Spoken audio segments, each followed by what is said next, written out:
Peggy 18.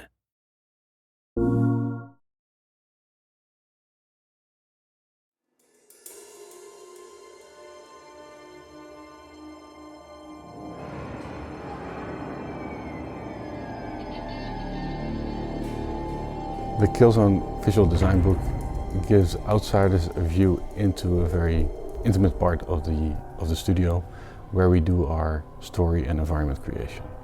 It's a book we as a studio really wanted to make because Killzone's been around now for more than 10 years. And the design of Killzone kind of shaped the company in a way.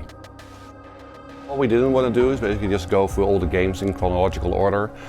We wanted to look much more about specific elements like the architecture or the outfits of the Helghast and basically how the look sort of developed over the games, of course, but also basically which ideas came into play and how the universe changed over time.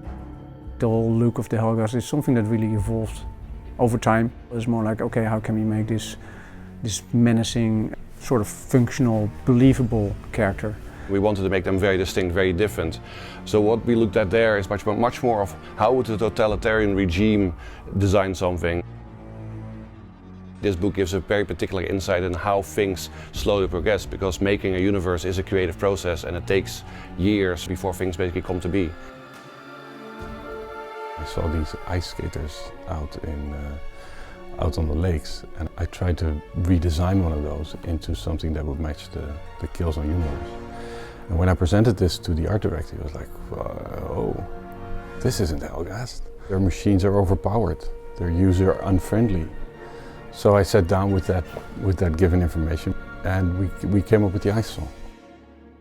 The first guys that joined on the concept team were both industrial designers. There's a background that actually could draw like really good as well, which really helps, I think, in whatever you design, if you have the ability to totally understand how everything works.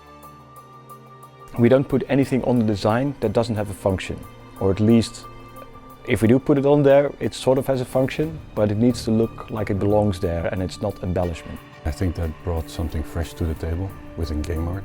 We felt there's the attention in making products work. Making unbelievable things believable, I think that's what the whole thing is about. And that's why we also try to change the layout of the book a bit and actually really explain the steps in the process that we go through. I think everybody plays with the idea of creating their own world, fantasizing about long lost planets and what life might look like. This is going to be a really cool book for concept designers, basically aspiring artists that basically want to take a look at basically how some of our own artists basically have done these things. Maybe pick up some techniques, maybe pick up some ideas. This book isn't just made for gamers or other game developers. It's our design of an alternative universe, and we've taken our design ideas and translated those into what we think are interesting art pieces. If you like good design, then the book is for you, because we have an amazing visual design team.